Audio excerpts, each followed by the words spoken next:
You to crack UPSC and UPPCS. Welcome to the Grandmaster 360. Myself Richa, and here we are covering previous year questions of the modern history from Ghatna Chakra. और session शुरू करने से पहले बच्चों आप लोग के सामने एक अनाउंसमेंट कर दिया है। GM 360 के द्वारा अफसर नाम से बैच लॉन्च किया गया for UPSC and the UPPCS 2024 exam by the India's top educators and it is also available at Facebook, Instagram, Telegram, x, Twitter.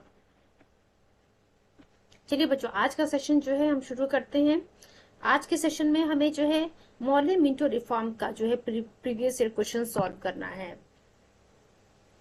और इनिशियली ही आप लोगों से मेरी रिक्वेस्ट है कि प्लीज आप लोग पेन और कॉपी लेकर के जरूर बैठिएगा, सो दैट इम्पोर्टेंट पॉइंट्स को हम यहाँ पर नोटेड डाउन करते चलें, ताकि एग्जाम के टाइम में क्विक रिवीजन जब आप करें इन इम्पोर्टेंट पॉइंट्स को जो है फटाफट आप रिकॉल कर सकें। चलिए हम देखते हैं क्वेश्चन आज का क्या है। जल्दी जल्दी चीजों को जो है हम बाइंड अप करने की कोशिश कर रहे हैं। पहला क्वेश्चन है हमारा, Morley Minto reform bill was passed in. अब देखिए ध्यान रखिएगा, मॉर्ले मिंटो रिफॉर्म बिल जो है 1909 में आया था। तो आपके सामने जो है बी ऑप्शन देखने को मिल रहा, 1909 जो है मॉर्ले मिंटो रिफॉर्म से जुड़ा हुआ है। अभी इसके एक्सप्लेनेशन को देखते हैं एंड शॉर्ट वीडियो जो आपको प्रोवाइड किया जाएगा। यहाँ पे जो जितने भी टॉपिक्स हम डिस्कस कर रहे हैं सभी टॉपिक्स को जो है बच्चों हम शॉर्ट वीडियो में एग्जिस्ट के फॉर्म में जरूर देखेंगे। चलिए इसके एक्सप्लेनेशन को देखते हैं हम।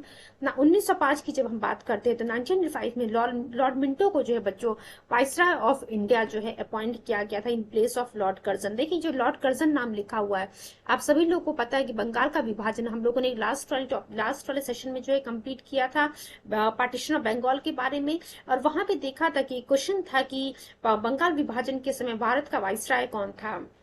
तो बंगाल विभाजन के समय बच्चों भारत का वाइसराय लॉर्ड कर्जन रहता है, ये आप सभी लोग को पता है। तो 1905 की बात करते हैं, उस बंगाल विभाजन के बाद लॉर्ड कर्जन की जगह जो है लॉर्ड मिंटो को वाइसराय ऑफ इंडिया अपॉइंट कर दिया जाता है एंड जॉन मॉर्ले को बच्चों सेक्रेटरी ऑफ इंडिया अपॉइंट किया जाता है। तो ध्यान रखिएगा ये जो मॉर्ले मिंटो रिफॉर्म लिखा हुआ है, इस मॉर्ले में मॉर्ले मिंटो ये जो नाम लिखा हुआ है, यहाँ पे जॉन मॉर्ले जो है सेक्रेटरी ऑफ इंडिया थे। और मिंटो की हम जब बात करते हैं तो मिंटो कौन था बच्चों, वाइसराय ऑफ इंडिया जो है मिंटो जो है वाइसराय ऑफ इंडिया थे। तो ध्यान रखिएगा, the reforms introduced by them are known as Morley Minto reform. तो ये जो वाइसराय ऑफ इंडिया और सेक्रेटरी ऑफ इंडिया के द्वारा जो रिफॉर्म सजेस्ट किया गया था, जो रिफॉर्म इंट्रोड्यूस किया गया था, उसे जो है हम मॉर्ले मिंटो रिफॉर्म के नाम से जानते हैं, या फिर इस मॉर्ले मिंटो रिफॉर्म को बच्चों इंडियन काउंसिल एक्ट 1909 के नाम से भी जाना जाता है। तो ध्यान रखिएगा, अगर आपसे पूछ लेता है कि मॉर्ले मिंटो रिफॉर्म के बारे में लिखिए, तो ठीक है आप लोगों ने वेरियस टाइम नाम सुना है। Morley Minto reform separate electorate वाली बात हम यहाँ पे करते हैं, 1909 में जिसको इंट्रोड्यूस किया गया था। और कहीं आपके सामने ये रख दिया कि इंडियन काउंसिल एक्ट 1909 के बारे में लिखी, तो ध्यान रखिएगा both things are same, means Morley Minto reform and Indian council act 1909 दोनों चीजें सेम हैं। तो लिखा हुआ था Indian council act 1909 commonly known as the Morley Minto reform was an act of the Parliament of the United Kingdom that brought about a limited increase in the involvement of Indians in the governance of the British India। देखिए main जो है ये जो Morley Minto, इसमें देखिए काफी सारे provisions थे, बट जो मेन प्रोविजन था इस मॉर्ले मिंटो रिफॉर्म में मुस्लिमों को जो है, भारतीय मुसलमानों को जो है सेपरेट इलेक्टोरेट की जो डिमांड थी उसको एक्सेप्ट कर लिया गया था। चलिए नेक्स्ट पॉइंट पे हम आते हैं बच्चों, क्या लिखा हुआ है, which of the following act provided for the communal representation in the British India. अभी हम लोगों ने डिस्कस किया मॉर्ले मिंटो रिफॉर्म की बात कर रहे थे, जहां पे सेपरेट इलेक्टोरेट की जो डिमांड थी मुस्लिमों की वो जो है एक्सेप्ट कर ली गई थी। तो ये देखिए बच्चों, हम बी मॉर्ले मिंटो रिफॉर्म 1909 की बात है, कम्युनल रिप्रेजेंटेशन का मतलब ये है कि सेपरेट इलेक्टोरेट जो थी मुस्लिम की उसको एक्सेप्ट कर लिया गया। बी ऑप्शन हमारा करेक्ट है। Then move to the next question, the Indian council act 1909 was provided for. अब देखिए बच्चों यहाँ पे जो अभी थोड़ी देर पहले हम लोगों ने क्वेश्चन देखा था, पूछा था कि मॉर्ले मिंटो रिफॉर्म में क्या बात मेंशन किया गया है। अब देखिए अगला क्वेश्चन क्या पूछ रहा है, क्वेश्चन नंबर 3 में जो है मैंने कहा था कि इंडिया काउंसिल एक्ट 1909 और मॉर्ले मिंटो रिफॉर्म ये दोनों चीजें सेम है। तो अब यहाँ पे अगर पूछ लिया, अगर कुछ बच्चों को याद ना हो, मीन्स आप कह सकते कंफ्यूजन हो कि इंडियन काउंसिल एक्ट 1999 में आखिर कौन सी ऐसी बात लिखी गई थी, तो ध्यान रखिएगा this is also the same thing which is mention, which is क्या कहते हैं मॉडल मिंटो रिफॉर्म में जो बातें मेंशन की गई हैं वही जो इंडियन काउंसिल एक्ट 1999 में मेंशन की गई हैं, और आप कह सकते हैं इसी को जो है मॉडल मिंटो रिफॉर्म के नाम से भी जानते थे। तो देखिए क्या लिखा, आप सभी को पता है मॉडल मिंटो रिफॉर्म का जो है मेन प्रोविजन वहां पे क्या था, या फिर वहां पे क्या प्रोवाइड किया गया था, कम्युनल रिप्रेजेंटेशन यानी कि separate electorate of the Muslims of India was accepted by the Morley Minto in the Morley Minto reform. तो main fault of the Indian council act 1909 जिसे हम मॉडल मिंटो रिफॉर्म के नाम से भी जानते हैं, system of communal representation for the Muslims. देखिए कम्युनल रिप्रेजेंटेशन फॉर मुस्लिम जो थी इसको एक्सेप्ट कर लिया गया था, कैसे, सेपरेट इलेक्ट्रेट की जो डिमांड थी मुस्लिमों की उसको एक्सेप्ट कर लिया गया था। According to the system Muslims members were to be elected only by the Muslim electorate.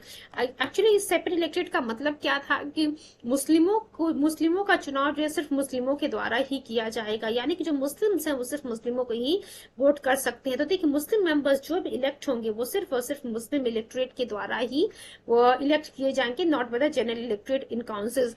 Indeed, it meant that the Muslim community was considered as an absolute separate class from India। तो आप देख सकते हैं कि यहाँ पे क्या कहने की कोशिश कह रहा है कि इसका मतलब ये है कि जो मुस्लिम कम्युनिटी को जो है एक सेपरेट क्लास के, एब्सोल्युटली सेपरेट क्लास के रूप में जो है एक्सेप्ट कंसिडर किया जा रहा है। Antiquated national integrity vanished by only one stream. Gandhi state Morley Minto reform had destroyed the everything. तो देखिए गांधी जी ने ये जो मॉडल मिंटो रिफॉर्म में सेपरेट इलेक्टेड की डिमांड को एक्सेप्ट कर लिया गया था, इस रिफॉर्म को जो है गांधी जी ने क्या कहा था, गांधी जी ने कहा था कि ये जो मॉडल मिंटो रिफॉर्म था या फिर इंडिया काउंसिल एक्ट 1909 था, इसने सभी चीजों को जो है खत्म कर दिया। चलिए हम मूव करते हैं नेक्स्ट क्वेश्चन की तरफ। बहुत ज्यादा क्वेश्चन नहीं इसमें दिया हुआ, आप कह सकते हैं, या फिर मॉडल मिंटो रिफॉर्म से बहुत ज्यादा क्वेश्चन नहीं आए हुए, तो ध्यान रखिएगा मॉडल मिंटो रिफॉर्म जिसे हम government of India council act 1909 भी कहते हैं, यहाँ पे सेपरेट मेन जो प्रोविजन था सेपरेट इलेक्टेड की डिमांड जो थी मुस्लिमों की उसको एक्सेप्ट कर ली गई थी। सेपरेट इलेक्टेड का मतलब कि मुस्लिम्स हैं उनको इलेक्ट जो करेंगे वो सिर्फ मुस्लिम मेंबर्स के द्वारा ही वोट किया जाएगा। चलिए नेक्स्ट पॉइंट देखते हैं। नेक्स्ट क्वेश्चन हमारे सामने क्वेश्चन नंबर 4 में क्या लिखा हुआ है, seeds of discard were in which event during national movement and which eventually divided the country was। तो देखिए वही लिखा हुआ है कि आखिर किसमें जो है seeds of discard were in which even during national movement जो है आपको देखने को मिलेगा। और आप कह सकते हैं भारत जो अब हमारा जो देश था वह इवेंचुअली जो है डिवाइड हो जाता है। तो कहीं ना कहीं जो सेपरेट इलेक्टोरेट की बात थी मुस्लिमों की उसको जो एक्सेप्ट कर लिया जाता है, रिजर्वेशन और जो सीट्स दी जाती हैं वही सभी चीजें जो है आप कह सकते हैं उन्हीं सब चीजों की तरफ जो ये स्टेटमेंट जो है इंडिकेट कर रहा है। It means Morley Minto reform की तरफ इंडिकेट कर रहा है।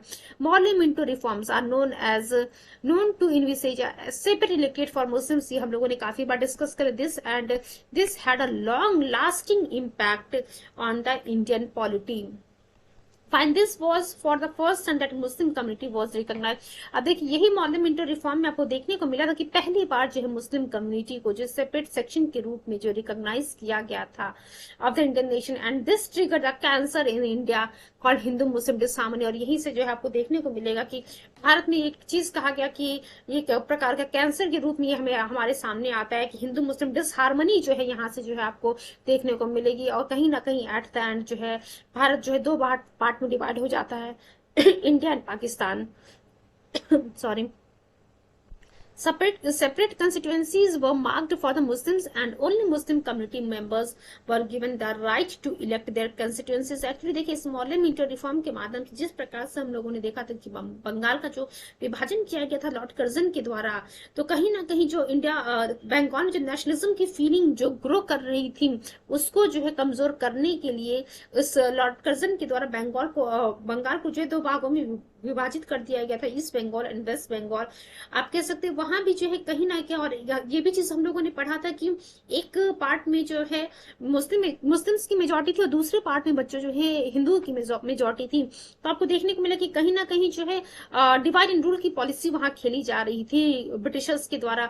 इन द सेम मैनर अगर हम मॉडल मिंटो रिफॉर्म की भी बात करते हैं और you can say Indian council act 1909 की बात करते हैं, तो यहाँ भी आपको देखने को मिलेगा कि जो सेपरेट इलेक्टेड की डिमांड मुस्लिमों की इंडियन मुस्लिम्स की एक्सेप्ट कर ली गई थी, कहीं ना कहीं यहाँ भी ब्रिटिश गवर्नमेंट के द्वारा जो डिवाइड एंड रूल की जो पॉलिसी थी उसको यूज किया गया था।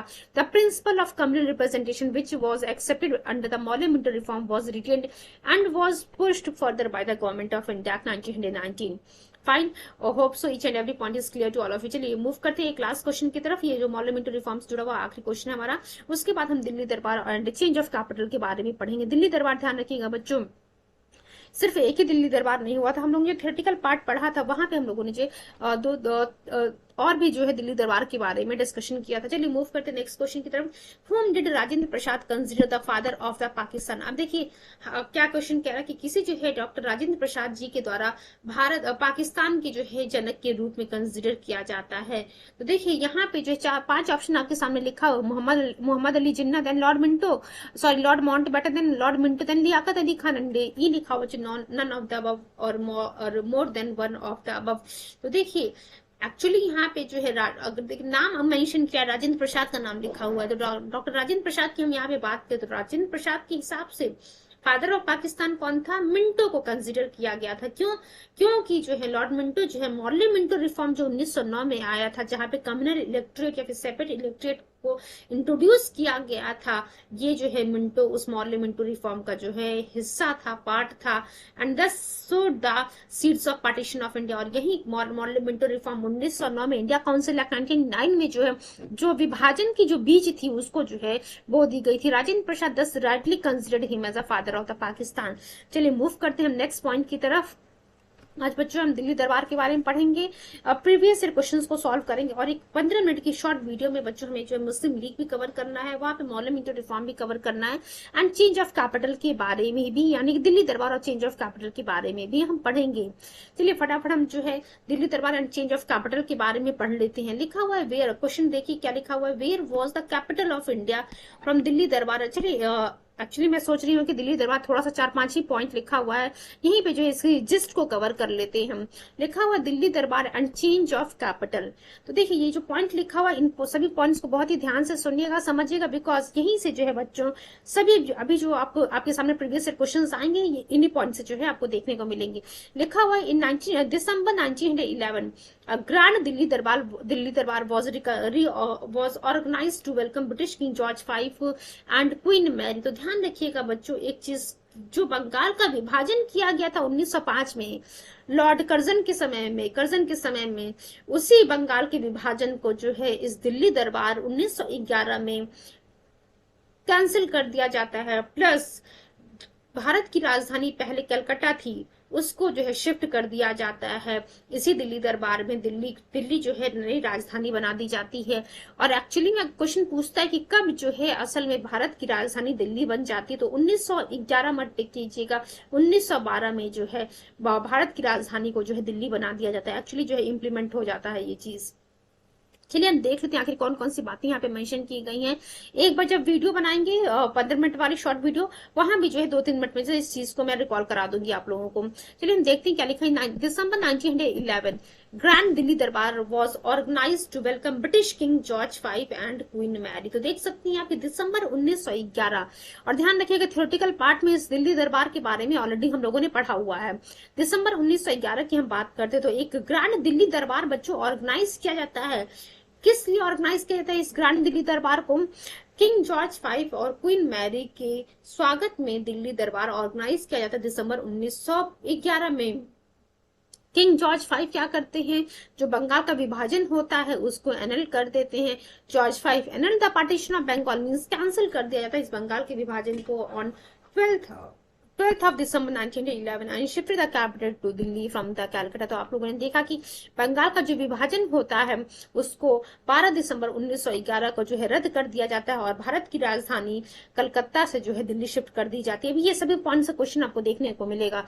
It was announced that Bengal would be constituted as a new province, Orissa and Bihar was separated. तो आप देख सकती हैं यहाँ जो ये जो बंगाल के विभाजन को रद्द किया गया था, यहाँ पे कुछ और अनाउंसमेंट भी किया गया कि बंगाल को जो है एक नए प्रोविंस के रूप में रिकंस्टिट्यूट किया जाएगा और उड़ीसा को और बिहार को जो है सेपरेट कर दिया जाएगा। Bengal got the identity of the new province in 1912। Assam was restored to its previous position in 1874। चलिए मूव करते हैं अपने क्वेश्चन पे। अभी सभी पॉइंट्स हम लोगों ने ऑलरेडी डिस्कस कर ली। क्या लिखा हमारे सामने, where was the capital of India before Delhi under the British period. तो देखिए क्या कह रहा है कि ब्रिटिशर्स के समय में जो है भारत की राजधानी दिल्ली से पहले क्या थी। अभी हम लोगों ने पढ़ा कि जो दिल्ली दरबार ऑर्गेनाइज किया जाता है वहां पे जो है भारत की राजधानी जो कि पहले कैपिटल कलकत्ता को मानी जा रही थी, उसको उसकी जगह जो है दिल्ली कर दी जाती है। चलिए देख लेते हैं एक्सप्लेनेशन में क्या लिखा। आप सभी लोग को पता है ये जो इसका सही आंसर होगा कि before Delhi Calcutta was the capital of the India during the British rule. चलिए एक्सप्लेनेशन देखते हैं हम। During the British rule until 1911, 1911 तक की बात कर रहा है, क्योंकि 19 दिसंबर 1911 में बच्चों दिल्ली दरबार ऑर्गेनाइज किया जाता है। कलकत्ता, जिसे हम आज कोलकाता के नाम से जान रहे हैं, भारत की राजधानी थी। किंग जॉर्ज V आते हैं भारत, किंग जॉर्ज V और क्वीन मैरी भारत आते हैं। उनके स्वागत में ग्रैंड दिल्ली दरबार ऑर्गेनाइज किया जाता है। जब किंग जॉर्ज V भारत आते हैं तो जो बंगाल का विभाजन रहता है उसको रद्द कर देते हैं, प्लस जो दिल्ली राजधानी जो कलकत्ता थी पहले, उसकी जगह जो है दिल्ली को राजधानी बना दिया जाता है। तो देखिए क्या लिखा हुआ है, king George V, the king of the England, visited India to attend the Delhi Darbar in 1911, announced the transfer of capital from Calcutta to Delhi. तो देख सकती हैं राजधानी जो है कलकत्ता से दिल्ली शिफ्ट करने की बात की गई। On 12 December 1911 capital of India shifted from Calcutta to Delhi. देख सकते हैं 12 दिसंबर 1911 को जो है राजधानी शिफ्ट कर दी गई, सॉरी कलकत्ता को जो है अनाउंस कर दिया गया कि कलकत्ता की जगह जो दिल्ली होगी 12 दिसंबर 1911 को, ये अनाउंसमेंट किया गया था। बट कब जो है एक्चुअली शिफ्ट कर दिया गया, दिल्ली राजधानी कब आ गई, 1 अप्रैल 1912। तो देखिए मैंने आप लोगों से कहा था कि 1911 और 1912 अगर दिया रहेगा तो 1912 आप टिक कर देंगे कि एक्चुअली जो है इस 1912 में ही जो है राजधानी शिफ्ट हो गई थी कलकत्ता से दिल्ली। 1911 में जो है अनाउंसमेंट किया गया था और 1912 में बच्चों जो इसको शिफ्ट कर दिया गया था। अब जब कलकत्ता से राजधानी दिल्ली शिफ्ट की जाती है तो टेन्योर किसका रहता है, लॉर्ड हार्डिंज का टेन्योर रहता है। बच्चों ये ध्यान रखिएगा, लॉर्ड हार्डिंज का टेन्योर रहता है। चलिए मूव करते हैं नेक्स्ट क्वेश्चन की तरफ। देखिए क्या लिखा हुआ है, the transfer of the capital of the British India from Calcutta to Delhi was effected during the period of the. देखिए अभी पहला बार जो पहला क्वेश्चन था वहां पे हम लोगों ने कुछ चीजों को पढ़ा था बच्चों, वहां पे रुक जाइए। वहां पे हम लोगों ने पढ़ा था कि किसके समय में 1912 में राजधानी जो है ट्रांसफर हो जाती है, शिफ्ट हो जाती है कलकत्ता से दिल्ली। तो लॉर्ड हार्डिंज का नाम हम लोगों ने पढ़ा था अभी थोड़ी देर पहले, जस्ट हम लोगों ने यहाँ पे पढ़ा था कि capital of India shifted from Calcutta to Delhi during the tenure of lord Hardinge on 1 April 1912। Fine, तो 1 अप्रैल ध्यान रखिएगा, 1 अप्रैल 1912 में जो है लॉर्ड हार्डिंज के समय में राजधानी जो है कलकत्ता से दिल्ली ट्रांसफर हो जाती है। लॉर्ड हार्डिंज, डी ऑप्शन हमारा सही है। अब आप देख सकते हैं बच्चों यूपीपीसी प्री 1990 में जो क्वेश्चन आया था उसी क्वेश्चन को यूपी लोअर सबऑर्डिनेट प्री 2008 में रिपीट किया गया है। It means there are very much chances कि ये क्वेश्चन फिर से रिपीट हो, आपके एग्जाम में आए। नेक्स्ट क्वेश्चन देखिए क्या लिखा हुआ है, Delhi became the capital of India in. अब देखिए क्या लिखा हुआ है, आपके सामने ऑप्शन है ए 1910, बी लिखा हुआ बच्चों 1911, सी लिखा 1916 एंड डी लिखा हुआ है 1923। मैंने ऑलरेडी आप लोग को बताया था कि अगर 1911 और 1912 दोनों ऑप्शन में रहेगा then you will mark the 1912 as the correct option. But since यहाँ पे जो है 1912 ऑप्शन में नहीं दिया हुआ है, 1911 ही हमारे पास ऑप्शन में है, तो हम यहाँ पे जो है 1911 को टिक करेंगे, क्योंकि दिसंबर 1911 में अनाउंसमेंट कर दिया गया था कि राजधानी जो है कलकत्ता की जगह जो है दिल्ली होगी। और 1 अप्रैल 1912 को, अभी हम लोगों ने देखा था 1 अप्रैल 1912 को बच्चों राजधानी को जो है ट्रांसफर कर दिया जाता है, कलकत्ता से दिल्ली ट्रांसफर कर दिया जाता है। तो देखिए क्या लिखा है इसके एक्सप्लेनेशन में, क्वेश्चन था हमारा Delhi became the capital of India in 1911 में। It is notable that king George V, आप लोग को पता है किंग जॉर्ज V और क्वीन मैरी भारत आते हैं, उनके स्वागत में दिल्ली दरबार 1911 में ऑर्गेनाइज किया था। वहीं भी बंगाल विभाजन को रद्द किया जाता है और ट्रांसफर कर दिया जाता है भारत की राजधानी कलकत्ता से Delhi. King George V proclaimed to transfer the capital from Calcutta to Delhi, but this transfer was completed in 1912. तो अभी हम लोगों ने देखा ये जो ट्रांसफर हो रहा था, ये ट्रांसफर बच्चों 1912 में कंप्लीट होता है। 1 अप्रैल 1912 हम लोगों ने देखा था कि ट्रांसफर जो है हो जाता है। सो अगर देखिए क्या लिखा कि 1911 और 1912 दोनों ऑप्शन में है, तो आप क्या टिक करेंगे? 1912 को जो है सही आंसर टिक करेंगे। चलिए हम मूव करते हैं नेक्स्ट क्वेश्चन की तरफ। Please give me few seconds. देखिए नेक्स्ट क्वेश्चन हमारे सामने क्या लिखा हुआ है। अब देखिए अगली क्वेश्चन नंबर 4 में जो है 1911 और 1912 दोनों ऑप्शन में हमारे सामने है। क्वेश्चन क्या कह रहा, किस साल जो है भारत की राजधानी ट्रांसफर कर दी गई थी कलकत्ता से दिल्ली? तो अब यहाँ पे हमारे पास सीधा सीधा आपको यहाँ पे कुछ नहीं सोचना है, एक भी सेकंड का समय नहीं गंवाना है। 1912 फटाफट आप टिक करेंगे कि 1912 में जो ट्रांसफर कर दी गई थी capital from the Calcutta to Delhi. Now move to the next question.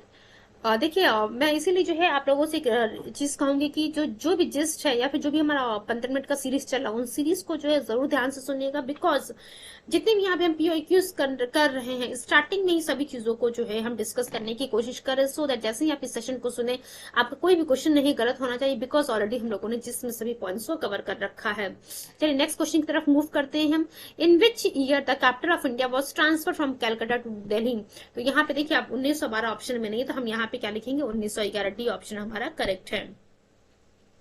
Next question देखिए क्या लिखा हुआ है हमारे सामने। Question number 6, a bomb was thrown on the occasion of his state entry into Delhi। अब देखिए क्या लिखा हुआ है कि किसके स्टेट एंट्री पे दिल्ली में किसकी एंट्री पे जो है on the occasion of whose entry in Delhi bomb फेंका जाता है? तो दिल्ली कॉन्स्पिरेसी केस, देखिए लॉर्ड हार्डिंज की हम बेसिकली यहाँ पे बात कर रहे हैं। तो Delhi conspiracy case also known as Delhi Lahore conspiracy case refers to a conspiracy 1912 to assassinate the Viceroy of India, then Viceroy of India Lord Hardinge, on the occasion of transferring the capital of British India from Calcutta to New Delhi. Fine. Hope so each and every point is clear.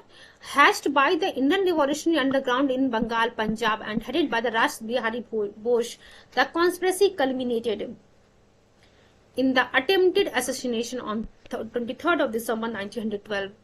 आप देख सकते हैं when a homemade bomb was thrown into the Viceroy's howdah when the ceremonial procession moved through the Chandni Chowk suburb of the Delhi।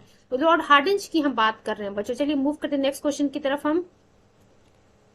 Bihar became a separate state during the British rule in the year. अब देखिए क्या कह रहा है, बिहार जो है एक separate राज्य के रूप में ब्रिटिशर्स के समय में कब बनता है? 1905, 1912, 1936, 1946। बीपीएससी 2000 का क्वेश्चन है। तो देखिए जब दिल्ली दरबार में जो है जिसमें बंगाल के विभाजन को रद्द किया जाता है, वहां पे हम लोगों ने देखा था कि बंगाल को जो है एक अलग कंस्टिट्यूंसी के रूप में जो है प्रोविजन के रूप में जो है बना देता है, प्लस बिहार को और उड़ीसा को जो है बंगाल से अलग कर दिया जाता। तो ये 1912 की हम बात कर रहे हैं बच्चों। तो देखिए क्या लिखा हुआ है, December 1911 the imperial court was organised for greeting on the arrival of the British king George V and queen Mary to India. तो ये चीज हम लोग को पता है। यहाँ हम लोगों ने देखा कि ब्रिटिश एम्पायर के द्वारा जो है बंगाल के विभाजन को रद्द कर दिया जाता है, प्लस बंगाल के विभाजन को रद्द तो किया जाता है, उसके साथ साथ बिहार और उड़ीसा को भी बच्चों बंगाल से अलग कर दिया जाता है। और 1912 की जब हम बात करेंगे, बिहार और Orissa was separated from the Bengal and organised in administrative units. Hope so सभी पॉइंट्स यहाँ पे जो है क्लियर हो गए हैं आप लोगों के। अभी हम लोगों ने क्या कौन से टॉपिक को डिस्कस किया? दिल्ली दरबार and change of the capital. In points को जो है हम लोगों ने डिस्कस किया। अब हम डिस्कस करेंगे जो क्वेश्चन है Lucknow session of the Congress, Lucknow pact. एक पॉइंट हम लोगों ने कल डिस्कस किया था, सूरत सेशन के बारे में वहां डिस्कस किया था, जहां पे हम लोगों ने कहा था कि इस सूरत सेशन को जो है यहाँ पे सूरत स्प्लिट होता, आप इसे सूरत स्प्लिट के नाम से भी जानते हैं। क्यों? क्योंकि जो है जो इंडियन नेशनल कांग्रेस के मेंबर्स थे इस सूरत स्प्लिट में 2 पार्ट में डिवाइड हो जाते हैं, एक्सट्रीमिस्ट में एंड मॉडरेट्स में। और यही जो है 1907 का जो 7 में जो विभाजन होता है इंडियन नेशनल कांग्रेस के मेंबर्स का, वो जो है रीयूनाइट होते हैं आप कह सकते हैं हमारे जो एक्सट्रीमिस्ट लीडर्स थे वो रीयूनाइट होते हैं 1916 के लखनऊ अधिवेशन में। किससे ये रीयूनाइट होते हैं? एक्सट्रीमिस्ट लीडर्स जो है मॉडरेट लीडर्स से रीयूनाइट होते हैं। और एक और चीज होता है इस लखनऊ अधिवेशन 1916 में, इंडियन नेशनल कांग्रेस और मुस्लिम लीग के बीच में एक पैक्ट साइन किया जाता है। और आप कह सकते हैं वो जो पैक्ट साइन होता है उसके माध्यम से जो है इनडायरेक्टली इंडियन नेशनल कांग्रेस के द्वारा मुस्लिम लीग की जो डिमांड थी सेपरेट इलेक्टेड, उसको जो है एक्सेप्ट कर लिया जाता है। और आप कह सकते हैं ये जो डिमांड एक्सेप्ट किया गया आने वाले लगभग 30 सालों के बाद 1916 की हम बात करें 31 ईयर्स के बाद 1947 में हम देखेंगे 1947 में जो हमारा देश जो है विभाजित हो जाता है दो हिस्सों में, इंडिया एंड पाकिस्तान में। एंड ध्यान रखिएगा इस लखनऊ अधिवेशन 1916 को प्रिसाइड किया था अंबिका चरण मजूमदार जी ने। ये अंबिका चरण मजूमदार जी वाला जो है क्वेश्चन वेरियस टाइम पूछा हुआ है। दूसरा चीज की किसने जो है बहुत ही इंपॉर्टेंट रोल प्ले किया था एक्सट्रीमिस्ट लीडर को जो है दोबारा से मिलाने में इंडियन नेशनल कांग्रेस में, तो जो है एनी बेसेंट जी और तिलक जी के द्वारा जो है बहुत ही इंपॉर्टेंट रोल वहां पे प्ले किया गया था। चलिए अब हम आते हैं इस लखनऊ, बहुत सारे इंपॉर्टेंट पॉइंट्स को मैंने डिस्कस कर दिया। ध्यान रखिएगा थ्योरेटिकल पार्ट में जो है जो थ्योरेटिकल सेक्शन हम लोगों ने कवर किया वहां पे जो है ये सभी पॉइंट्स सभी टॉपिक्स के बारे में ऑलरेडी डिस्कस किए गए जो कि प्री और मेंस के पॉइंट ऑफ व्यू से बहुत इंपॉर्टेंट है। चलिए हम आते हैं अपने क्वेश्चन आंसर सेशन पे। Please give me few seconds.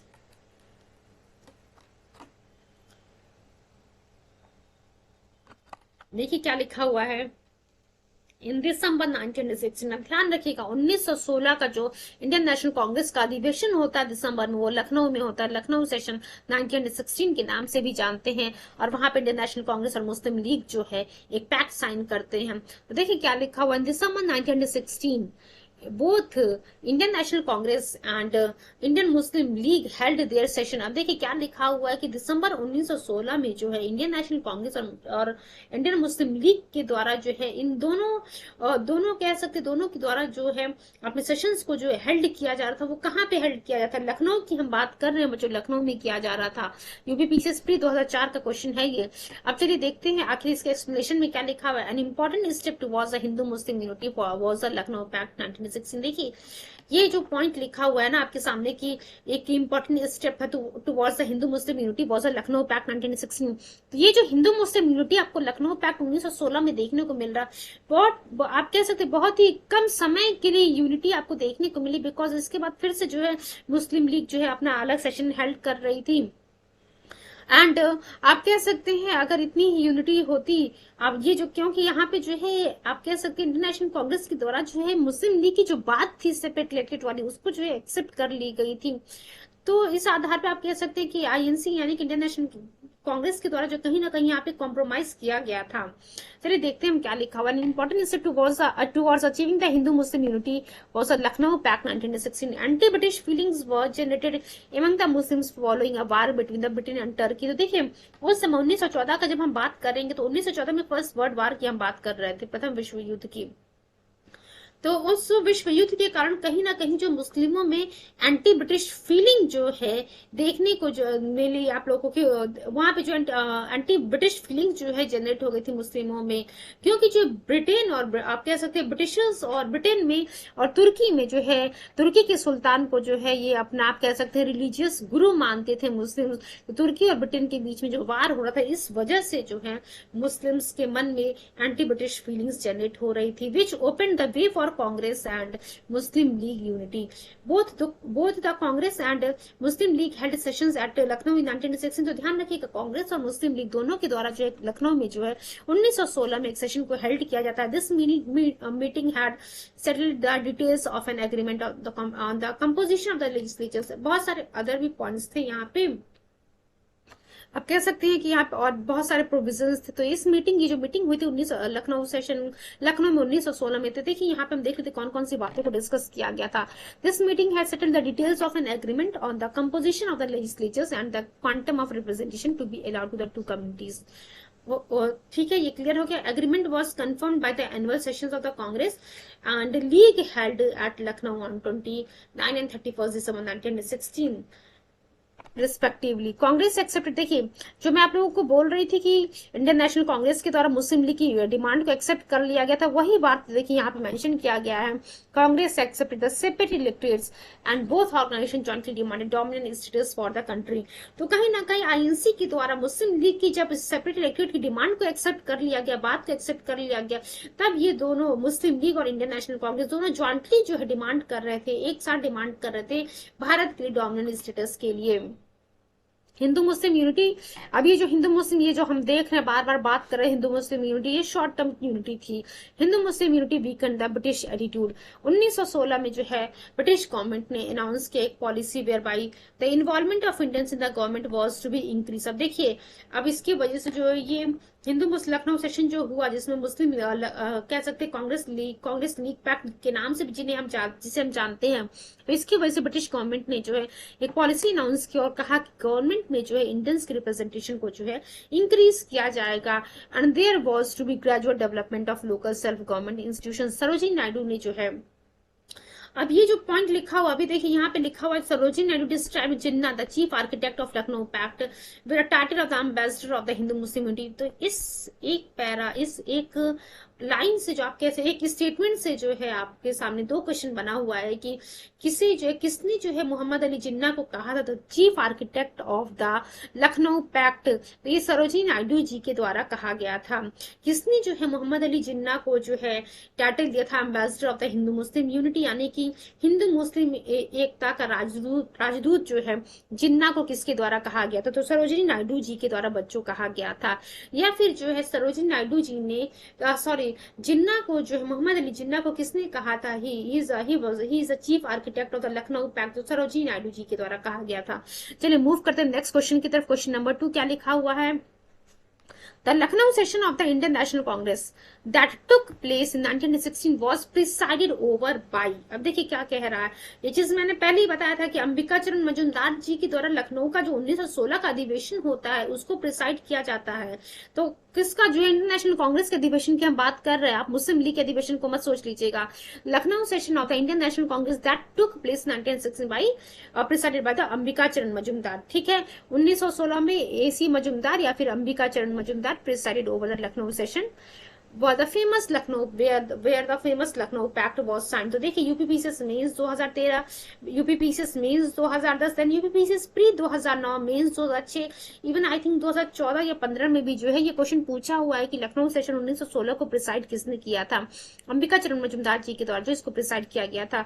The famous Lucknow pact was signed between the Congress and Muslim league. तो देखिए लखनऊ सेशन 1916 जिसमें दो बातें जो है इंपॉर्टेंट थी, ध्यान रखिएगा, इसको नोट डाउन कर लीजिएगा कि एक तो एक्सट्रीमिस्ट लीडर जो है दोबारा रीयूनाइट हो जाते हैं इंडियन नेशनल कांग्रेस में, आप कह सकते हैं मॉडरेट लीडर्स के साथ। दूसरा चीज जो है इंडियन नेशनल कांग्रेस और मुस्लिम लीग के बीच में एक पैक्ट साइन होता है जिसे हम कांग्रेस लीग पैक्ट के भी नाम से जानते हैं और लखनऊ पैक्ट के नाम से भी जानते हैं।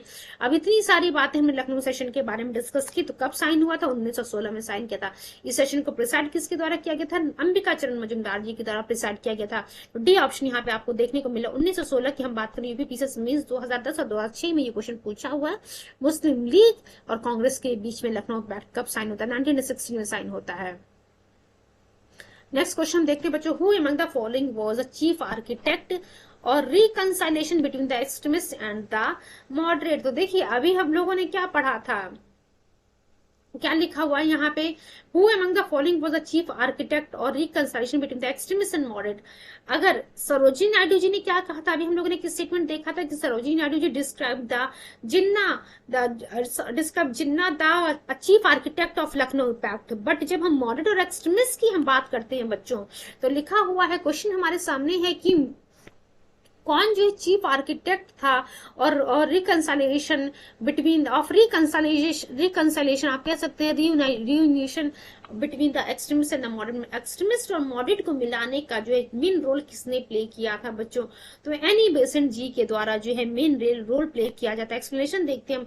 1916 की हम बात कर रहे हैं, Lucknow session Indian National Congress का जिसको प्रिसाइड किया था अंबिका चरण मजूमदार जी ने, जिसमें दो इंपॉर्टेंट बातें थी हम लोगों ने पहले डिस्कस कर लिया। पहला तो एक्सट्रीमिस्ट लीडर जो है इंडियन नेशनल कांग्रेस में जो है 9 सालों के बाद जो कांग्रेस सूरत स्प्लिट के बाद, सूरत सेशन के बाद जो 9 सालों के बाद दोबारा इनकी एंट्री होती कांग्रेस में। दूसरा चीज जो कांग्रेस और मुस्लिम लीग के बीच में एक पैक्ट साइन होता है जिसे हम कांग्रेस लीग पैक्ट के भी नाम से जानते हैं और लखनऊ पैक्ट के नाम से भी जानते हैं। यहाँ पे देखिए तिलक जी का नाम नहीं दिया हुआ था, इसलिए सिर्फ एनी बेसेंट को हम यहाँ पे कंसिडर किए हैं। तो देखिए लिखा हो, दोनों एनी बेसेंट जी और Tilak ji tried their best to make a compromise between the moderates for reestablishing the unity within the Congress by taking the extremist back into the Congress. आप देख सकते हैं कि बाल गंगाधर तिलक और एनी बेसेंट दोनों जो है बहुत ही इंपॉर्टेंट रोल प्ले किया है इन मॉडरेट और एक्सट्रीमिस्ट लीडर्स को मिलाने में। Their efforts soon delivered success, and at the annual session of the Congress in December 1915 it was decided that extremists would be allowed to join the Congress, and Muhammad Ali Jinnah and Tilak were the main architect of the Lucknow Pact। अगर Lucknow pact की हम बात करेंगे तो Lucknow pact में जो है Mohammed Ali Jinnah and Tilak were the main architect, और सरोजिनी नायडू जी ने जो है जिन्ना को कहा था। Who made the agreement between the Muslim League and Congress in 1916? फटाफट बताइए, मुस्लिम लीग और कांग्रेस के बीच में जो है एग्रीमेंट कराने वाले कौन थे? तो अभी हम लोगों ने देखा कि Mohammed Ali Jinnah and Tilak were the main architect of the Lucknow pact. यहाँ पे जो है तिलक की हम बात करें, Bal Gangadhar Tilak he made the agreement between the Muslim League and Congress in 1916। ये ऑप्शन हमारा करेक्ट है। चलिए मूव करते हैं नेक्स्ट क्वेश्चन की तरफ। Please give me few seconds.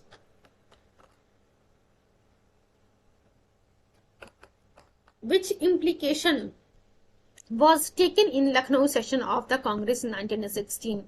तो यहाँ पे देखिए कुछ नहीं सोचना है, बस आपको इतना ध्यान रखना है कि जो सेपरेट इलेक्टेड डिमांड थी मुस्लिमों की, मुस्लिम लीग की, उसको एक्सेप्ट कर लिया गया था इंडियन नेशनल कांग्रेस के द्वारा। तो under the Lucknow pact 1916 Congress accepted the demand of the separate elected for Muslims which was a great achievement for the Muslim league, but this demand was still oppose by some leaders in the Congress. देखिए कहीं ना कहीं जो है आप लोग को देखने को मिल रहा कि इंडियन नेशनल कांग्रेस के द्वारा जो है कॉम्प्रोमाइज किया गया था किस मैटर पे कि इंडियन मुस्लिम लीग की जो सेपरेट इलेक्टेड की जो बात थी उसको एक्सेप्ट कर लिया गया। नेक्स्ट क्वेश्चन हम देखते हैं क्या लिखा हुआ था। Congress for the first time accept the system of separate elected for Muslims in the, ये देखिए सेपरेट इलेक्टेड की डिमांड मुस्लिमों की जो मॉडर्न मिंटो रिफॉर्म के द्वारा एक्सेप्ट कर ली गई थी। अब यहाँ पे क्या कह रहा है कि कांग्रेस ने कब जो है जो सेपरेट इलेक्टेड की बात थी मुस्लिमों की, किस साल जो है एक्सेप्ट किया? तो कुछ नहीं सोचना है, आप सभी लोग को पता है लखनऊ पैक्ट की हम बात करें, 1916 की बात कर रहे हैं बच्चों। चलिए मूव करते हैं, बी ऑप्शन हमारा करेक्ट है। यहाँ पे आंसर देख रहे थे राजस्थान का, ये क्वेश्चन है राजस्थान पीसीएस का। नेक्स्ट क्वेश्चन की तरफ हम मूव करते हैं। Which on the following presents period of unanimity between the Indian National Congress and the Muslim league? तो 1916 लखनऊ पैक्ट की हम बात करें, 1916 से 1922 तक की पीरियड की हम यहाँ पे बात कर रहे हैं। इसी 1922 में बच्चों आपको देखने को मिला कि नॉन कोऑपरेशन मूवमेंट को जो है विड्रॉ कर लिया गया था by Gandhi ji because of the Chauri Chaura incident. चलिए देखिए देखते हैं हम क्या लिखा हुआ 1916, और यही 1916 से 1922 के बीच में बहुत सारे और भी चीजें आपको इवेंट देखने को मिलेंगी बच्चों। हम लोगों ने खिलाफत आंदोलन के बारे में देखने को पढ़ने को मिलेगा आपको। देन आपको जो है बच्चों नॉन कोऑपरेशन मूवमेंट जो यहाँ पे शुरू हुआ जलियांवाला, उससे पहले आपको जलियांवाला बाग मैसाकर भी देखने को मिलेगा। अभी आने वाले सेशन में जो ये सभी पॉइंट्स अब जो हम डिस्कस करेंगे। 1916 से 1922 की जब हम बात करें, it was a period of unanimity between the Indian National Congress and Muslim League. Lucknow pact was only temporary agreement, ये आप लोग को पता है अच्छे से। Despite this pact, Muslim League maintained its separate existence and advocated separate political right for Muslim। देखिए मैंने आप लोगों को कहा था कि 1916 में ठीक है इस चीज को लखनऊ पैक्ट के माध्यम से एक्सेप्ट कर लिया गया था इंटरनेशनल कांग्रेस के द्वारा, बट देन ऑल्सो मुस्लिम जो है मुस्लिम लीग अपना जो एक सेपरेट एग्जिस्टेंस को जो है मेंटेन की हुई थी। एंड आप कह सकते हैं अपने इसका जो सेपरेट सेशन भी हो रहा था in advocated separate political right for Muslims. Next point देखिए क्या लिखा हुआ, ये जो दोनों पार्टी हैं acted jointly according to this pact 1922, but this pact was dissolved with the non-cooperation movement and League opted its old ideology। जैसे non cooperation movement खत्म होता है तुरंत जो है आपको देखने को मिलेगा कि ये जो पैक्ट था लखनऊ पैक्ट यहाँ पे जो डिसॉल्व हो जाता है। नेक्स्ट क्वेश्चन देखिए बच्चों क्या लिखा हुआ है, which one of the following is not correct about the Congress session of the Lucknow 1916। चलिए देखते हैं क्या लिखा हुआ है। क्या Ambika Charan Majumdar was not the president of this session? आप लोग को पता है कि 1916 के लखनऊ अधिवेशन कौन आकर किसने प्रिसाइड किया था? अंबिका चरण मजुमदार ही प्रिसाइड किए थे, एसी मजुमदार प्रिसाइड किए थे। ये जो नॉट लिखा हुआ मींस ये वाला स्टेटमेंट जो है हमारा गलत है। नेक्स्ट क्वेश्चन देखिए पॉइंट क्या लिखा हुआ, in this session the reunion between the liberal and the extremist was established. था हाँ मॉडरेट और एक्सट्रीमिस्ट लीडर्स के बीच में जो है रीयूनियन आपको देखने को मिलेगा। सी पॉइंट क्या लिखा है, Mahatma Gandhi was apprised of the problems of the peasants of Champaran for the first time. तो देखिए यहाँ पे हमारा क्वेश्चन क्या पूछा था, इसमें कौन सा पॉइंट जो है गलत है। तो लखनऊ सेशन 1916 को जो है प्रिसाइड किया था अंबिका चंद मजूमदार जी। चलिए नेक्स्ट पॉइंट की तरफ हम मूव करते हैं। देखिए यूपी आरओ ए आरओ 2013 का क्वेश्चन है, पूछ रहा है विच ऑफ द फॉलोइंग। अभी हम लोगों ने जो है चंपारण सत्याग्रह, खेड़ा सत्याग्रह, अहमदाबाद मिली स्ट्राइक, ये सभी जो एक्चुअली 1916 से 22 के पीरियड में जो है आपको देखने को मिलेंगे। क्वेश्चन क्या है, the following session of the Indian National Congress Mahatma Gandhi was apprised of the problems of the Champaran peasants. तो देखिए लखनऊ सेशन 1916 की ही 16 में ही जो है ये चीजें हुई थी। लखनऊ सेशन 1916 में Rajkumar Shukla apprise the problems of Champaran peasant होता महात्मा गांधी। तो देख सकते हैं आपकी लखनऊ सेशन 1916 में जो है राजकुमार शुक्ला के द्वारा महात्मा गांधी जी को जो अवगत कराया जाता है कि चंपारण में जो है किसानों के साथ, किसानों की क्या प्रॉब्लम चल रही, किसानों के साथ किस तरीके से व्यवहार किया जा रहा है। तो ये सी ऑप्शन जो हमारा लिखा हुआ था यहाँ पे बच्चों, Mahatma Gandhi was apprise to the problems of the peasants of Champaran for the first time. इसी लखनऊ अधिवेशन 1916 में महात्मा गांधी जी को जो है राजकुमार शुक्ला जी के द्वारा जो है चंपारण में जो पीजेंट्स थे उनकी प्रॉब्लम से जो है अवगत कराया जाता है। चलिए मूव करते हैं नेक्स्ट क्वेश्चन की तरफ। यहाँ पे हम लोगों ने देखा डी ऑप्शन हमारा करेक्ट है। आज का हमारा जो ये जितने भी क्वेश्चंस थे बच्चों हम लोगों ने कंप्लीट करने, मॉडल में जो रिफॉर्म वाला हम लोगों ने टॉपिक कवर किया है, उसके बाद हम लोगों ने लखनऊ सेशन से जुड़े बहुत सारे क्वेश्चंस को कंप्लीट किया है। चलिए एक बार चीजों को हम रिकॉल कर लेते हैं आखिर हम लोगों ने क्या क्या पढ़ा है। Just please give me few seconds. देखिए हम लोगों ने दिल्ली दरबार भी किया है, मॉडल में जो रिफॉर्म भी किया है, काफी सारी चीजों को हम लोगों ने आज पढ़ा है। मॉडल में जो रिफॉर्म वाला हम लोगों ने देखा 1909 में आया था, जहाँ पे जो है इस मॉडल में जो रिफॉर्म में जो है मिंटो जो है बच्चों वाइस राय ऑफ इंडिया रहता है, और मॉडल की हम बात करते हैं, मॉडल जो सेक्रेटरी ऑफ इंडिया रहता है। इस मॉडल में जो रिफॉर्म को हम इंडिया काउंसिल एक्ट के नाम से भी जानते हैं। चलिए मूव करते हैं नेक्स्ट पॉइंट की तरफ। अगला ये इस मॉडर्न मीडिया रिफॉर्म में जो इंडियन मुस्लिम्स की जो डिमांड थी सेपरेट इलेक्टेड, उसको जो है ब्रिटिश गवर्नमेंट के द्वारा एक्सेप्ट कर लिया जाता है। देन इंडिया काउंसिल एक्ट 1999 में आप सभी लोग को पता है कम्युनल रिप्रेजेंटेशन का और separate elected demand of the Muslims को जो एक्सेप्ट कर लिया जाता है। देन ये सभी चीजें हम लोगों ने करी। दिल्ली दरबार का हम लोगों ने देखा, दिल्ली दरबार दिसंबर 1911 में एक दिल्ली दरबार ऑर्गेनाइज किया जाता है British king George V and queen Mary के द्वारा। क्वीन मैरी जो है यहाँ पे इनके स्वागत में जिस दिल्ली दरबार को ऑर्गेनाइज किया जाता है, और किंग जॉर्ज V के द्वारा जो है बंगाल विभाजन को फाइनल कर दिया जाता है 12 दिसंबर 1911 को। और इसी समय जो है जो भारत की राजधानी थी कलकत्ता से जो है दिल्ली शिफ्ट कर दी जाती है। इसका अनाउंसमेंट 1911 में कर दिया जाता है, और एक्चुअली 1 अप्रैल 1912 को जो है ट्रांसफर कर दिया जाता है capital from Calcutta to Delhi. और दूसरी एक और चीज होती है, जब ये बंगाल के विभाजन को रद्द किया जाता है तो बंगाल को जो है एक नई प्रोविंस के रूप में रिकंस्टिट्यूट किया जाता है, और उड़ीसा और बिहार को जो है अलग कर दिया जाता है। तो ये क्वेश्चन भी पूछा हुआ है कि Bengal got the identity of the new province 1912। ये क्वेश्चन अभी हम लोगों ने देखा था कि बिहार को जो है कब बंगाल से अलग कर दिया जाता है। दिल्ली से पहले जो है भारत की राजधानी कलकत्ता थी, आप लोग को पता होना चाहिए, और पता भी है आप लोगों को। जब ट्रांसफर किया जाता है भारत की राजधानी कलकत्ता से दिल्ली, तो उस समय जो है बच्चों पूछ रहा था, क्वेश्चन देखा था कि किसका पीरियड था, तो लॉर्ड हार्डिंज का टेन्योर था बच्चों उस समय। और दिल्ली जो है कब बनती राजधानी, 1911 में अनाउंसमेंट होता है, 1912 में इसको ट्रांसफर कर दिया था। लखनऊ सेशन के बारे में हम लोगों ने ऑलरेडी डिस्कस कर लिया है। आज के सेशन को बच्चों हम यहीं पे एंड करेंगे। Thank you so much. And next session में जो है देखिए लखनऊ सेशन हम लोगों ने सभी पॉइंट्स को, जितनी क्वेश्चंस थे एक्चुअली वो हम लोगों ने कंप्लीट कर लिए हैं। अगले सेशन में जो है हम लोग home rule movement, league movement के बारे में, बाल गंगाधर तिलक और एनी बेसेंट जी के बारे में यहाँ पे हम पढ़ेंगे, बहुत सारे इंपॉर्टेंट पॉइंट्स को डिस्कस करेंगे। Thank you so much and all the very best wishes for your coming exam. Thank you so much once.